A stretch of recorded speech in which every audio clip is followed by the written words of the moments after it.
Bonjour et bienvenue. Si on possède un système d'osmose inverse, on se pose forcément la question. Comment être sûr qu'il reste vraiment performant sur le long terme? Eh bien la clé, c'est l'entretien.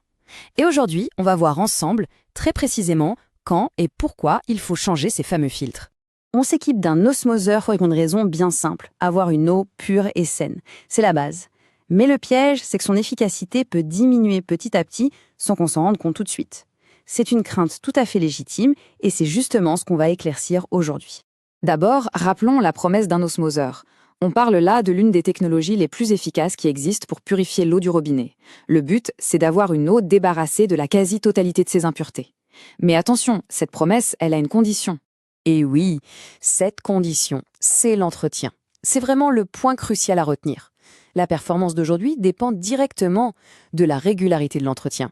Si on le néglige, la qualité de l'eau peut se dégrader et la promesse n'est plus tenue. Bon, mais alors pourquoi cet entretien est-il si important? C'est assez simple en fait. En faisant leur travail, les filtres s'usent. C'est mécanique, c'est inévitable. Et pour bien comprendre ça, il faut s'intéresser à un phénomène tout simple, l'encrassement.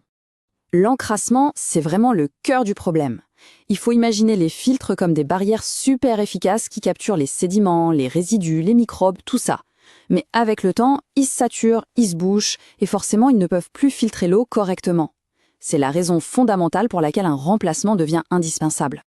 Allez, pour que ce soit bien clair, suivons le parcours de l'eau. D'abord, elle passe par les pré-filtres. Eux, leur job, c'est de choper les plus grosses particules comme le sable ou la rouille, et aussi le chlore. Ensuite, l'eau arrive à la membrane. Ça, c'est le vrai cœur du système, c'est elle qui élimine les impuretés les plus fines. Et pour finir, le post-filtre entre en jeu pour, disons, polir l'eau. Il améliore son goût et son odeur juste avant qu'elle arrive dans le verre. Chaque étape a son importance. On en arrive à la question que tout le monde se pose. À quelle fréquence faut-il changer ses composants? C'est le moment de sortir les agendas. Alors, voilà le calendrier à avoir en tête. Pour les pré-filtres et le post-filtre, c'est assez fréquent. On parle d'un changement tous les 5 à 6 mois environ. C'est logique, les pré-filtres sont en première ligne pour protéger la membrane et le post-filtre s'occupe de la touche finale. La pièce maîtresse, la fameuse membrane, elle, a une durée de vie bien plus longue, entre 1 et 2 ans. Le remplacement est donc moins fréquent, mais il est tout aussi essentiel. Et attention, ce point est absolument fondamental. Il ne faut surtout pas attendre de constater un problème pour agir. La dégradation de la filtration peut être progressive et complètement invisible au début.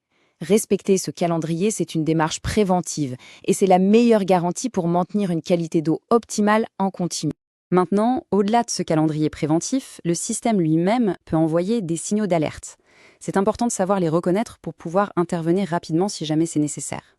Voici les signes qui, en général, ne trompent pas. Une baisse du débit d'eau au robinet, c'est le signe le plus classique que les filtres sont colmatés. Si le goût, l'odeur ou même l'aspect de l'eau change, c'est une alerte très directe. Pour les plus méticuleux, un testeur de TDS, c'est-à-dire le total des solides dissous, peut révéler une augmentation des impuretés que la membrane ne bloque plus. Enfin, un œil sur l'eau de rejet.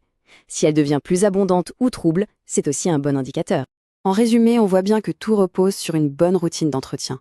C'est cette routine qui va garantir non seulement la pureté de l'eau, mais aussi la durée de vie de toute l'installation. Alors, pour récapituler, quelle est la routine gagnante? Premièrement, on note dans son calendrier pré-filtre et post-filtre, c'est 2 fois par an. Deuxièmement, on s'assure que ce pré-filtre est de bonne qualité pour bien protéger la précieuse membrane.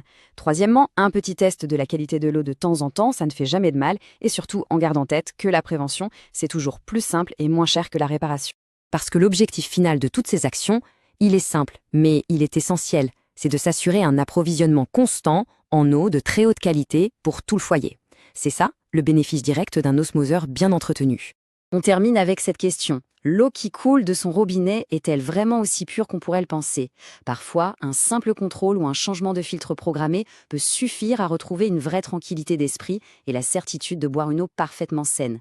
Merci d'avoir suivi cette analyse et prenez soin de votre eau.